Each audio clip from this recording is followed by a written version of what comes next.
Boa noite, graça e paz, amém? Você pode dar um abraço no seu irmão, dizendo: Deus quer falar com você. Libere um graça e paz, um sorriso, um aperto de mão.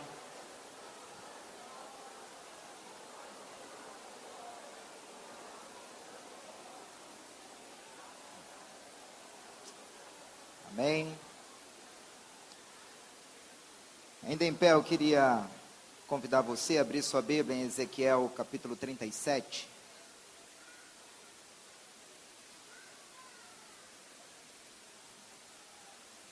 Vou falar sobre um tema nessa noite: rompendo com a sequidão. Que o Espírito do Senhor nesse lugar esteja quebrando toda e qualquer cadeia que esteja nos levando a viver uma vida cristã completamente árida. Ezequiel capítulo 37. Procurei na sua Bíblia.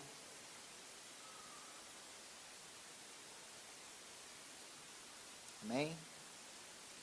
Nós vamos ler do versículo 1 ao 10. A palavra do Senhor diz assim: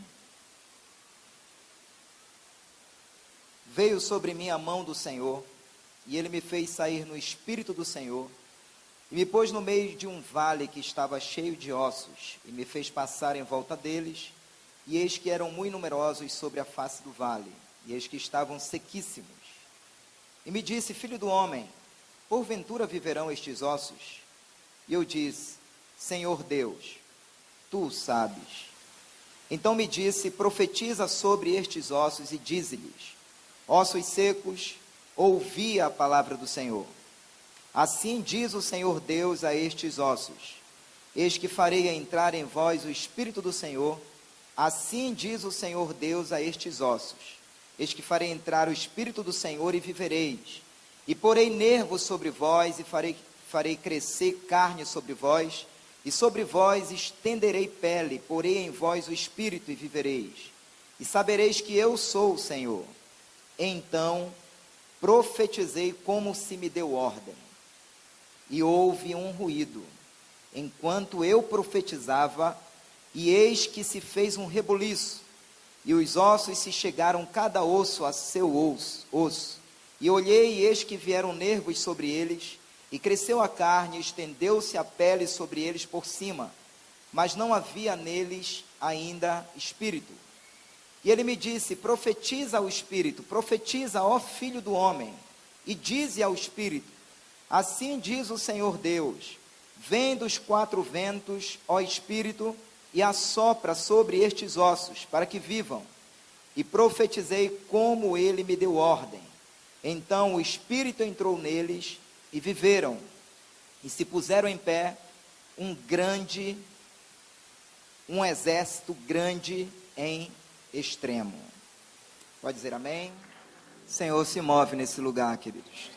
Você pode se sentar. Nós acabamos de ler um texto, e esse texto ele é muito apaixonante, porque eu entendo que essa grande revolução que ocorreu no Vale de Ossos Secos foi por causa da ação do Espírito. Nunca subestime, igreja, a ação do Espírito Santo. Nunca subestime aquilo que o Espírito Santo pode fazer na sua vida, na minha vida, na vida de uma igreja. A Bíblia nos conta que o Espírito levou Ezequiel numa visão e o colocou diante de um vale de ossos secos. Irmãos, ao meditar nessa palavra, eu tentei me colocar no lugar de Ezequiel, olhando para aquele vale de ossos secos, porque ali estava uma fotografia do povo de Deus. Eu fiquei imaginando como Ezequiel se comportou naquele dia. Talvez ele dizia para ele mesmo: eu não estou acreditando no que eu estou vendo. Era algo, do ponto de vista espiritual, do ponto de vista natural, inacreditável. Porque o povo de Israel, o povo de Deus, ele foi estabelecido na terra para atrair a glória do Senhor, para ser um instrumento de bênção para as nações, para ser um canal da palavra e das verdades do Senhor para cada geração. E ali estava diante de Ezequiel uma fotografia de um povo derrotado, de um povo vencido, de um povo sem vida, de um povo sem expressão. Eu diria que esse vale de ossos secos talvez representassem para nós hoje sonhos que ainda não romperam, ministérios que ainda não romperam, chamados que ainda não aconteceram, manifestações poderosas da parte do Senhor que ainda não foram estabelecidas. Aquele vale de ossos secos representava a podridão pecaminosa do povo, representava o vazio daquele povo, representava a inoperância daquele povo. Talvez se tivéssemos que chamar um vale de ossos secos nos dias de hoje, nós diríamos, queridos, que as almas que estão aí fora perdidas, sem Cristo, representariam para nós hoje um verdadeiro vale de ossos secos.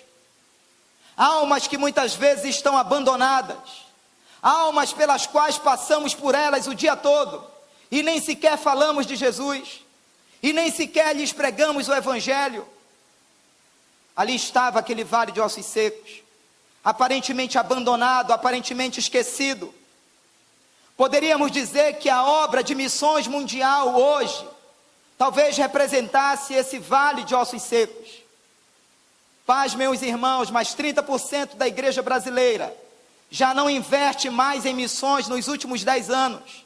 Missionários estão voltando para casa, bases missionárias pelo mundo estão fechando, porque não há sustento, porque não há suprimento. Deus está precisando de Ezequiel nesse tempo. Deus está precisando de Ezequiéis nesse tempo. Deus está precisando de Ezequiéis nesse tempo. Poderíamos dizer que os valores morais que estão sucumbindo na nossa sociedade também representariam para nós hoje um vale de ossos secos. Hoje a honestidade, a fidelidade, a integridade saíram de moda. Parece que é sem graça hoje viver a verdade, viver a transparência. Os valores morais hoje estão como esse vale de ossos secos, abandonados, esquecidos. Alguém disse, e por algum tempo eu acreditei nisso, que o cemitério é o lugar mais rico do mundo, porque ali estão muitos sonhos que não aconteceram, muitos livros que não foram escritos, muitos projetos que não foram estabelecidos. Mas eu mudei a minha concepção. Para mim o lugar mais rico é esse aqui agora. Para mim o lugar mais rico da terra é exatamente esse momento aqui agora, porque ainda há esperança para os sonhos que estão aqui, porque ainda há esperança para os ministérios que estão aqui, porque ainda há esperança para os chamados que estão aqui.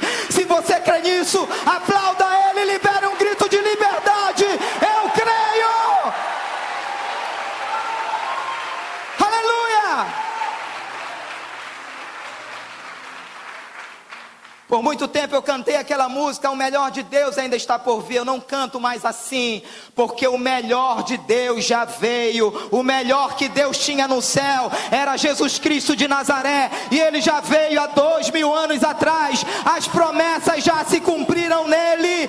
Precisamos viver Jesus.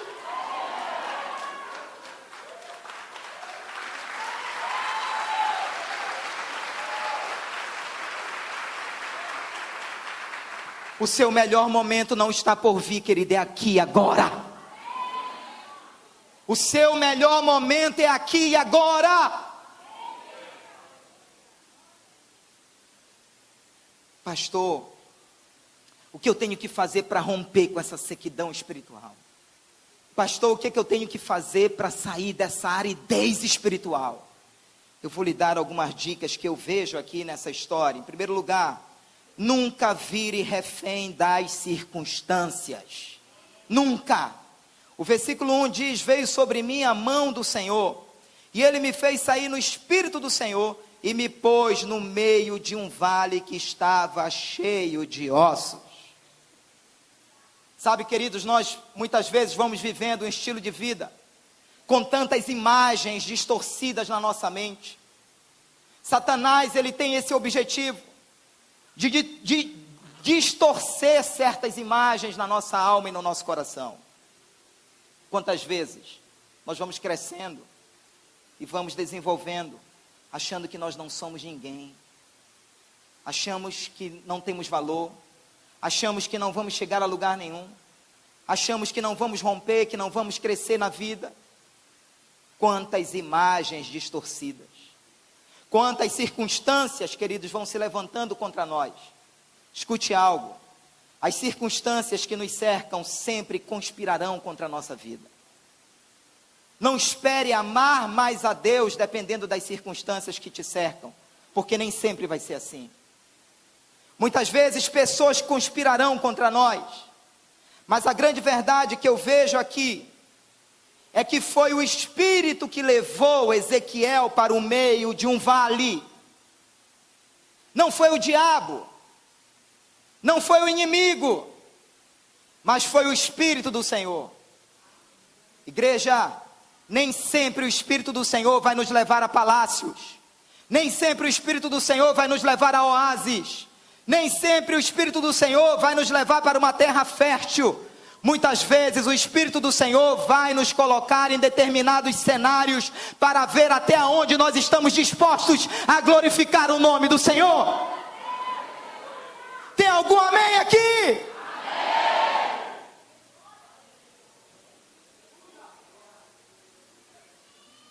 Se você está esperando isso numa igreja evangélica, se você está esperando isso da parte do Espírito, nem sempre o Espírito vai nos levar a oásis. Lucas capítulo 4 diz que Jesus foi levado pelo Espírito ao deserto. Não foi o diabo que levou Jesus, foi o Espírito. E sabe como esse versículo diz? Diz que Jesus foi levado pelo Espírito ao deserto. Ele entrou no deserto cheio do Espírito. Sabe como foi que ele saiu do deserto depois de 40 dias? No poder do Espírito. Ele entrou cheio e saiu no poder. E eu libero uma voz profética sobre a sua vida, dizendo que você vai viver esse tempo em que deserto não vai arrebentar você, vai fazer você crescer no poder do Espírito. Diga amém, diga aleluia, dê um aplauso a ele e libere um grito de júbilo.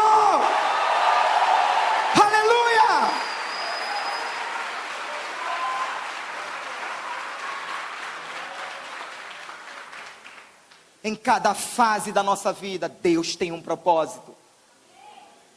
E nós precisamos entender isso. Escute. E eu quero que você receba isso no seu espírito. Igreja, a sequidão não é para sempre.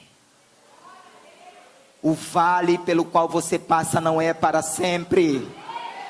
O deserto pelo qual você atravessa não é para sempre, não é para sempre, não é para sempre. De repente o Senhor virá e te colocará num alto lugar para que tu saibas que Ele é Deus.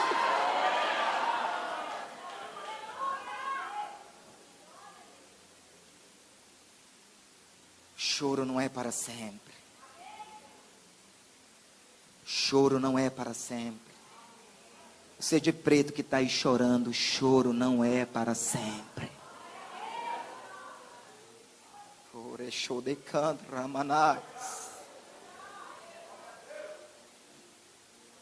Nós precisamos entender isso. Tudo que nós precisamos, está aqui no versículo 1, da mão do Senhor sobre nós e da direção do Espírito. Irmãos, eu estou atrás disso para a minha vida. Eu sei que sem isso eu serei um pastor frio, um pastor carnal. Eu estou atrás disso, da mão de Deus sobre mim e da direção do Espírito. Porque o crente que vive debaixo da mão de Deus e sob a direção do Espírito, não tem tempo ruim para ele não. Então muitas vezes o problema não está na igreja onde você congrega. O problema não está nos líderes que você tem. O problema não está no vale, não. O problema está na sua postura. Não adianta mudar de igreja, mudar de ministério. Deus quer te honrar no lugar onde você está. Dê um aplauso para Ele. Lá naquele emprego, lá naquele casamento, lá naquela vizinhança, lá naquele lugar. Tudo coopera para o bem daqueles que amam a Deus. Não murmure não, amado. Não reclame não. Deus está usando esse vale. E isso está cooperando para o teu bem. Lá na frente você vai entender. Sacode aí o irmão, diga: querido, esse vale aí é de Deus.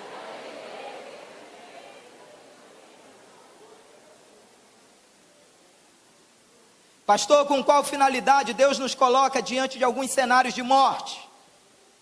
Para que o nome dele seja glorificado, para que o nome dele seja exaltado. Porque, pastor, Deus nos coloca muitas vezes diante de alguns gigantes. Não é para derrotar você não, querido. Não é para humilhar você não. Mas é para testar você. Caleb e Josué perceberam isso. Lá estavam os 12 espias olhando a terra. 10 dos espias se fecharam, quiseram voltar para o Egito. Mas Josué e Caleb tiveram visão aberta. Esses gigantes que estavam ali não era para derrotá-los, mas era para que eles nutrissem a convicção de que eles podiam conseguir vencer aqueles gigantes. Irmãos, se nós tivermos a imagem correta das circunstâncias, nós não viveremos apáticos, indiferentes, insensíveis. Paulo aprendeu isso em Filipenses capítulo 4, do versículo de 11 a 13. Quando ele disse assim: não digo isto por causa de necessidade, porque já aprendi a viver contente em qualquer situação. Sei passar falta e sei também ter abundância. De tudo e em todas as circunstâncias já estou experimentado, tanto em ter fartura, como em passar fome, tanto em ter abundância, como em padecer necessidade. Mas tem uma coisa no meu coração que ninguém tira: posso todas as coisas naquele que me fortalece. Aleluia!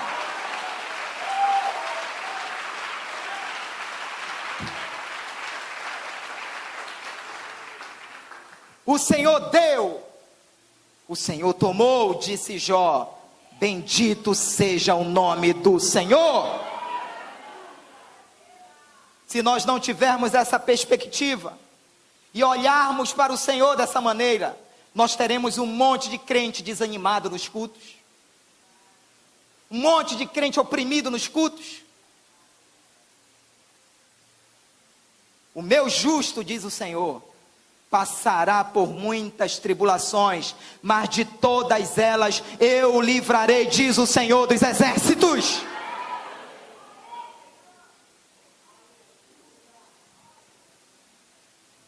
Em segundo lugar, nunca vire refém do tempo.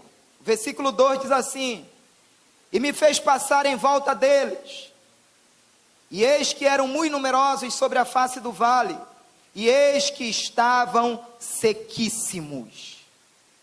Nós precisamos entender, igreja, que as leis do Espírito estão acima das leis naturais. Pastor, mas já saiu o atestado de óbito. Nós servimos um Deus que ainda ressuscita mortos. Não há nada que Deus não possa mudar. Não há nada que Deus não possa transformar. Nós não temos o direito de sentenciar ninguém, de estabelecer decretos sobre a vida de ninguém, porque as leis do Espírito estão acima das leis naturais. Romanos 4,17 diz que Deus vivifica os mortos e chama as coisas que não são à existência. Veja a condição desses ossos. A Bíblia diz que estavam o quê? Sequíssimos. Eles estavam ali há muito tempo. E você sabia que tem gente na igreja vivendo assim? Tanto tempo na igreja e parece que nada acontece. Uma vez eu ouvi de um crente dizer: pastor, quanto eu mais oro, mais assombração aparece. Misericórdia.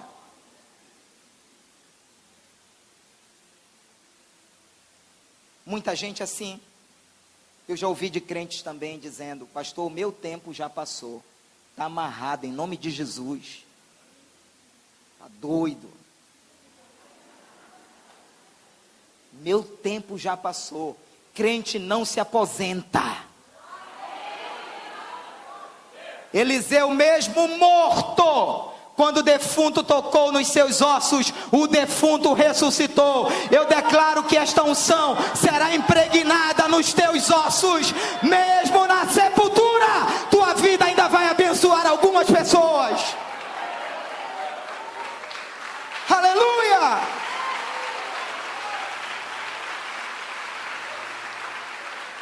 Ava lá Eliseu na sepultura. Funeral foi passando, uma guerra se travou. O pessoal do funeral ficou com medo e largou o defunto. E o defunto caiu em cima da sepultura de Eliseu. Tocou nos ossos de Eliseu. E o defunto acordou. E eu imagino que ele olhou a guerra e saiu correndo também.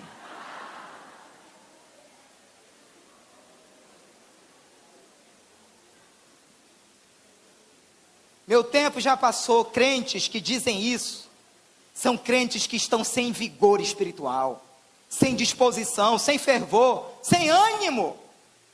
As leis do Espírito estão acima das leis naturais. Estava lá Abrão, 60 anos de idade, Sara estéril. Na velhice, Deus lhe deu filho.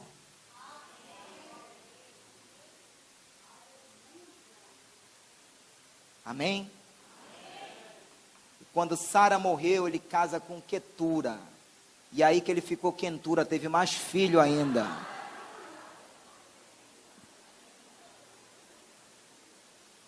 Eu olho para Caleb, meus queridos, eu me animo também com Caleb, 80 anos, cheio de ânimo, cheio de sonho, cheio de vigor.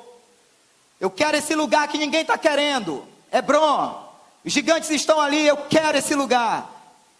Porque eu estou com o vigor dos 40 anos. Eu estou com a mesma unção, com a mesma determinação. Quem recebe isso para a sua vida, diga amém.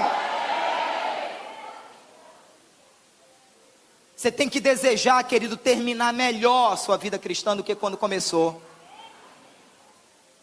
Melhor, mais animado. Quanto mais a vida cristã passa, mais você fica melhor, porque a vereda do justo é como a luz da aurora, que vai brilhando, vai brilhando, vai brilhando, até ser dia perfeito.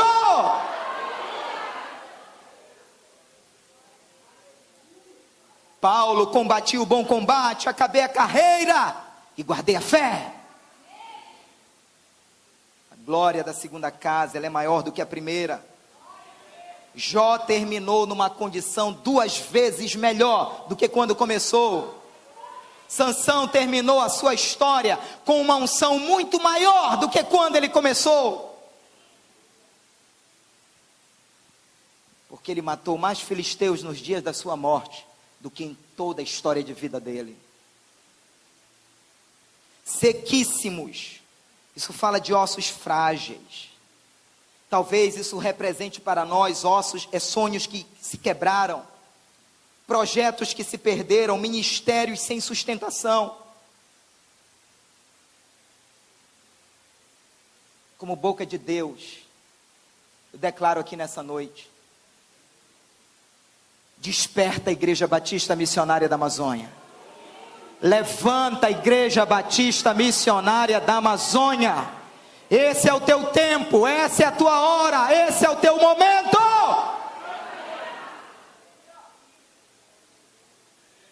Paulo entrou numa igreja em Efésios e disse, Efésios 5,14, desperta, ó tu que dormes, levanta-te dentre os mortos e Cristo te resplandecerá. Alguém já disse que a IBMA é um gigante adormecido. Sabe, amados, eu reluto em acreditar nisso. Eu combato isso em oração, porque essa é a nossa hora. Esse é o nosso momento de se levantar na ousadia e no poder do Espírito Santo de Deus. Diga para 3 pessoas: Deus quer te usar muito. Deus quer te usar muito. Deus quer te usar muito.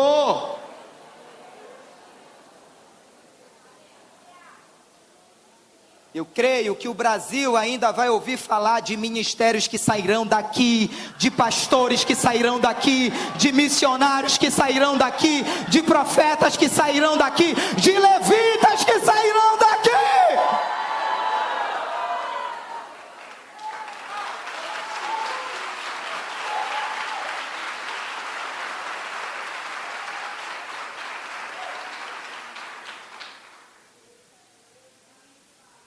Nós estávamos ministrando esse final de semana em São Francisco do Pará, até compartilhava com o pastor Flávio hoje, sobre uma criança que na época orava conosco, a Zirlanda e o Conde. Duas crianças, no início dos anos 90, nós fizemos muitos projetos missionários, chegávamos a ficar até quase 2 meses lá para São Francisco do Pará, Garapé-Açu, Jamboaçu, lá foi o nosso estágio ministerial. Era ali que a gente corrigia as nossas heresias, pregava errado, corrigia. Pregar uma vez, falar Deuteronômio, eu falei Deuteromônio. Mas a Zirlanda, uma criancinha que cantava as musiquinhas falando dos neguinhos da África. E acordava às 6 da manhã, estava no culto das 6 da tarde, estávamos nós pregando na Boca de Ferro, ela que estava conosco em todos os cultos que fazíamos junto com os seus pais. Hoje ela é missionária com seu esposo na África. E o Conde, seu irmão, está também no ministério. São Francisco do Pará já mandou quase 10 missionários para as nações da terra. Eu digo, a cidade já mandou quase 10 missionários para as nações da terra. Se Deus está fazendo isso lá, pode fazer aqui em Belém e pode fazer através dessa igreja. Poderia ser melhor esse aplauso ao Senhor.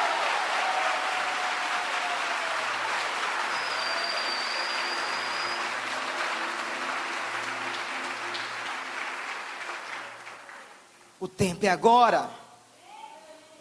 Em terceiro lugar, nunca vire refém da desesperança. O versículo 11 diz: então me disse, filho do homem, estes ossos são toda a casa de Israel. Eis que eles dizem, os nossos ossos secaram-se, e pereceu a nossa esperança. Estamos de todo exterminados. Perceba, amados, a derrota e o fracasso desse povo. Era algo generalizado no meio do povo. Eles chegaram a dizer, toda a casa de Israel. Você sabia que pior do que a sensação de desânimo é a morte da esperança? Porque a sensação de desânimo muitas vezes você ainda consegue contornar num aconselhamento, numa palavra. Mas a morte da esperança é como um câncer. Parece que não tem mais jeito. É aquela pessoa que abre a boca e diz, não tem mais jeito. Mas o versículo 3 diz assim: e me disse, filho do homem, porventura viverão estes ossos? E eu disse, Senhor Deus, tu o sabes. Deus, ele investiga o nosso coração. Deus, ele espera uma postura de cada um de nós. Porque Deus estava perguntando algo que Ele mesmo sabia a resposta. Porque Deus tem um profundo interesse de saber o que está no nosso coração. Se é uma paixão verdadeira por Ele, ou se é uma paixão interesseira. Se é um compromisso verdadeiro e autêntico com Ele, ou se é algo passageiro. Irmãos, a boca fala daquilo que o coração está cheio. Ezequiel só ouvia a morte, mas quando Deus pergunta, ele abre a boca e diz, tu o sabes. Em outras palavras, Deus, eu não duvido do teu poder. No pior cenário da tua vida, meu irmão, nunca perca a esperança. No pior cenário da tua vida, nunca desista do teu Deus. Eu creio num Deus que transforma o nosso vale de lágrimas em alegria. Da fraqueza, dos ossos secos, Deus estaria suscitando força. Um grande e poderoso exército estaria se levantando dali. No lugar da vergonha, Deus nos coroa com dupla honra. Quando estou fraco, disse Paulo aí que eu sou forte. Em Deus sempre haverá esperança de um amanhã melhor. Porque o choro pode durar uma noite, mas a alegria com Deus vem pela manhã. E aí nessa noite Deus nos faz essa mesma pergunta. Porventura viverão estes ossos? Pode o teu casamento ser restaurado? Pode o teu corpo voltar a ter saúde? Pode os teus sonhos se realizarem? Pode o teu ministério ser levantado das cinzas? Pode a sua empresa sair da falência? Pode o seu filho sair das drogas? Pastor, qual é o segredo? Está aqui o segredo. Traga o mover do Espírito para dentro dos teus projetos. Traga o mover do Espírito para dentro das tuas crises. Traga o mover do Espírito para dentro dos teus dilemas. Traga o mover do Espírito para dentro dos teus medos, para dentro das tuas dúvidas, para o teu casamento, para a tua família. Profetiza sobre a tua casa.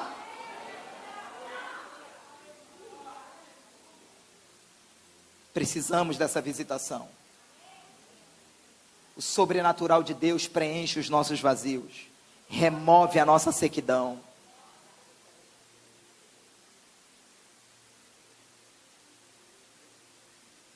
Em penúltimo lugar, nunca vire refém da covardia. O versículo 4 diz: então me disse, profetiza sobre estes ossos, e dize-lhes: ossos secos, ouvi a palavra do Senhor. Irmãos, Deus é o Deus que levanta os caídos, sim ou não? Ele é o Deus que restaura os desanimados, sim ou não? O que falta então? Alguém que libere a voz profética. Alguém que se levante no poder do Espírito. Porque ninguém pode colocar um ponto final onde Deus ainda tem ponto seguida. Ninguém que não seja Deus pode decretar o teu fracasso. Quando nós agimos sob o poder do Espírito Santo, vidas são restauradas e se levantam. Agora veja aqui no versículo 4, o que Ezequiel deveria profetizar? Alguém poderia me dizer? O que ele deveria profetizar? Está aí no versículo 4. Diga comigo, a palavra do Senhor. Mais alto. Mais alto. Irmãos, isso aqui é poderoso. Ezequiel deveria profetizar a palavra do Senhor. Aqueles ossos não estavam precisando de novos métodos. Aqueles ossos não estavam precisando de estratégias, de congresso, de evento. A única coisa que colocaria aqueles ossos de pé seria a palavra do Senhor. Escute, igreja. Se a palavra de Deus por si só não for capaz de nos levantar, nada mais será. Inclusive discipulador. Inclusive estratégia nova. Inclusive métodos novos. Isso era para dizer amém. Isso era para dar uma glória a Deus. Isso era para dar um aplauso ao Senhor. Porque a palavra de Deus é tudo.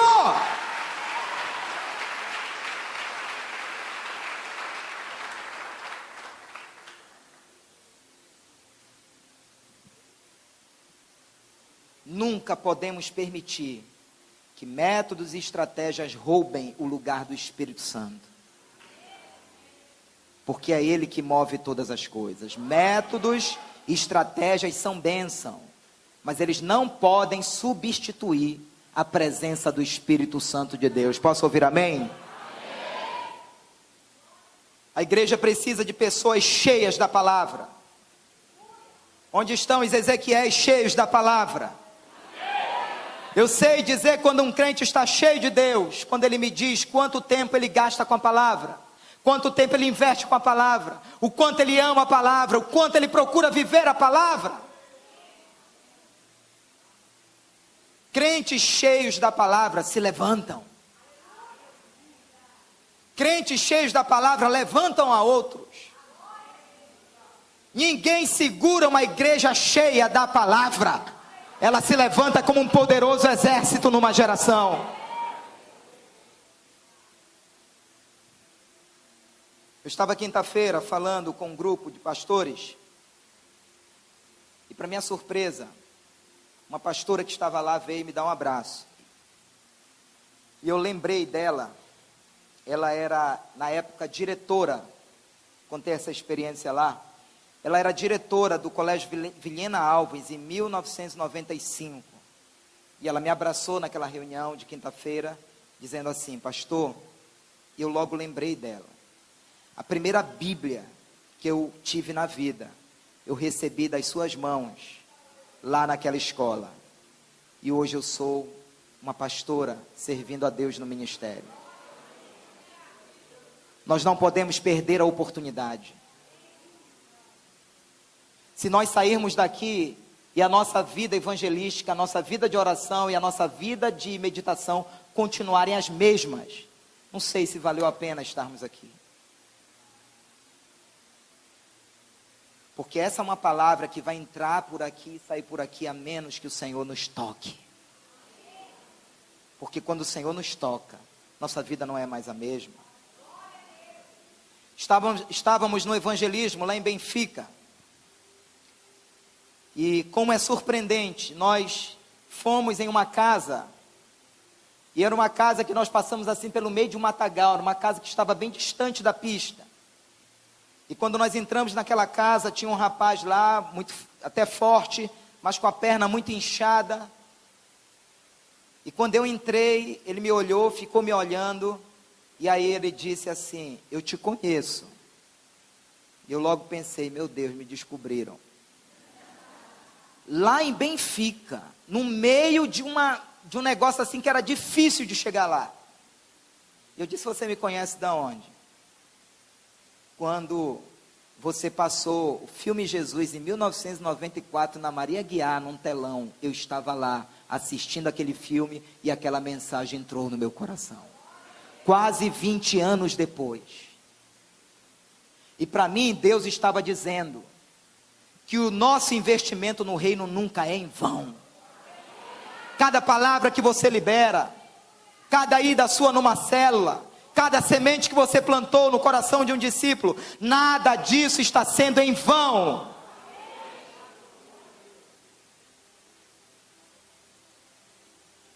E agora, nesse congresso de jovens ali em São Francisco do Pará, o evento aconteceu numa propriedade, num sítio de um vereador da cidade. E no primeiro dia eu procurei saber logo com o pastor Jorge, Rogério, pastor Rogério, me conta a história desse homem. Pastor, ele ainda não é crente, mas ele tem um coração, Primeira noite, aquele homem não tirou os olhos de mim. Na segunda noite, pregando e ele recebendo a palavra. E o Espírito Santo falou ao meu coração: chame ele na frente, faça uma oração por ele e faça o apelo olhando nos olhos dele.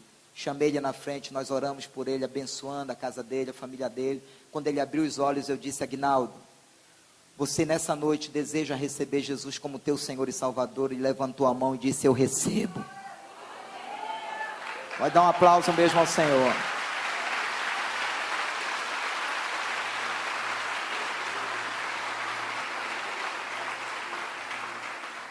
Nós não podemos perder nenhuma oportunidade.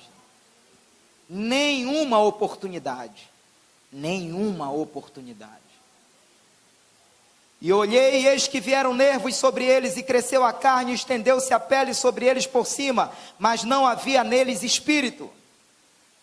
Irmãos, quando ele profetiza a palavra, o efeito foi imediato. Nós precisamos dessa ousadia. Muitas vezes nós precisamos bater no nosso peito e dizer para a nossa alma: porque está abatida a minha alma, espere em Deus, espere em Deus. Precisamos ter essa ousadia de não virar refém da covardia. Abacuque aprendeu isso quando disse: ainda que a figueira não floresça e não haja gado nos currais e a oliveira minta, todavia eu não quero nem saber dos outros, eu todavia me alegrarei no Senhor e no Deus da minha salvação, pois o meu Deus fará os meus pés como os da corça e me colocará em lugares altos. Quem recebe, diga amém, dê um aplauso a Ele e libere um grito de júbilo. Aleluia!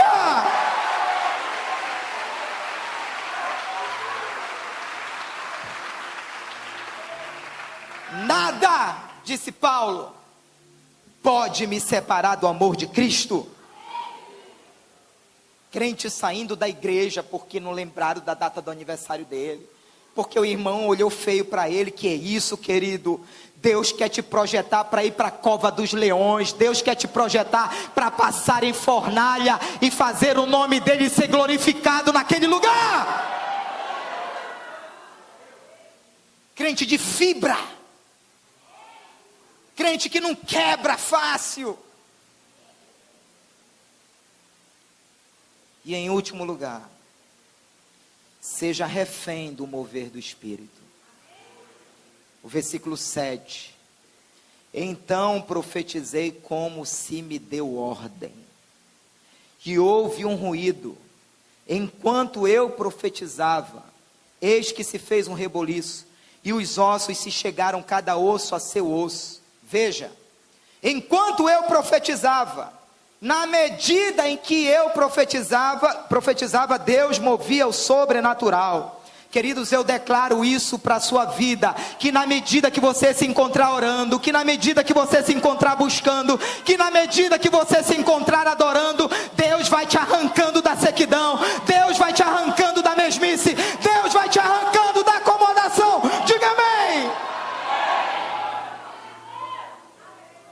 Enquanto eu profetizava, enquanto,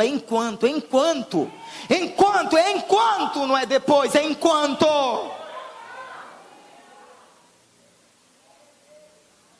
Cada osso a seu osso. Sabe como é que eu chamo isso? Despertamento é exatamente isso. As coisas começam a se encaixar. Avivamento é exatamente isso. As coisas começam a se encaixar. É um tempo de restituição. Aquilo que está perdido começa a voltar. Aquilo que está abandonado começa a voltar. Deus começa a trazer aquilo que é seu por direito. É um tempo de nervos, de carne, de pele, de espírito.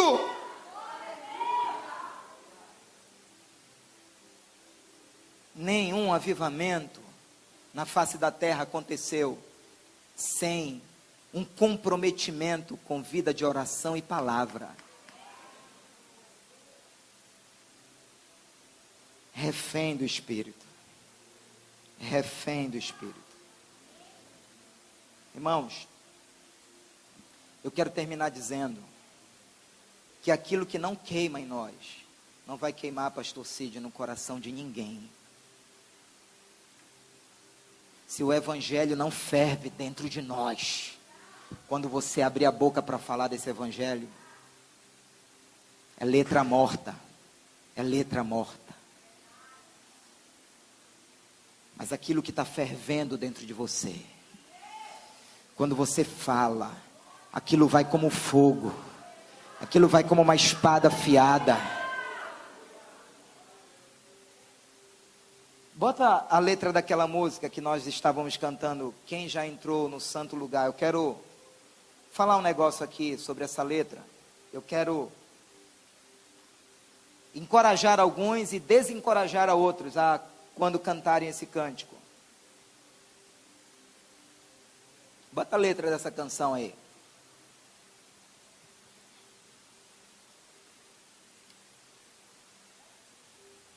Pode passar, pastora. Outra estrofe.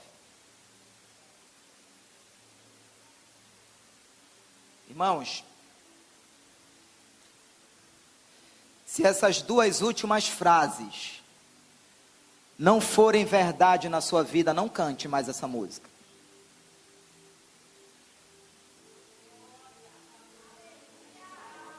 Se essas duas últimas linhas não forem uma verdade, não cante mais. Porque essa canção está dizendo, longe do Santo dos Santos, não sei mais viver. Significa que o mundo não combina mais com você. Significa que ir para motel não combina mais com você. Significa que ir para barzinho não combina mais com você. Porque um dia o Senhor te fez pisar no Santo dos Santos, e por causa daquele dia, você não sabe mais viver em outro lugar. Aleluia!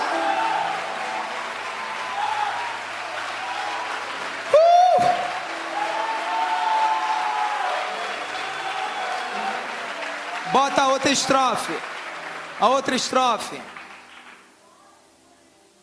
Tá aí, ó. Quem já pisou no Santo dos Santos, em outro lugar não sabe viver.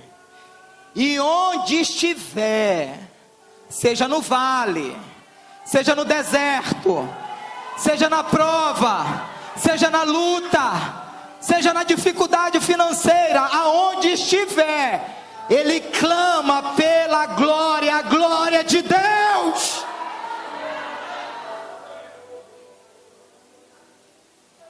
Hoje eu quero orar.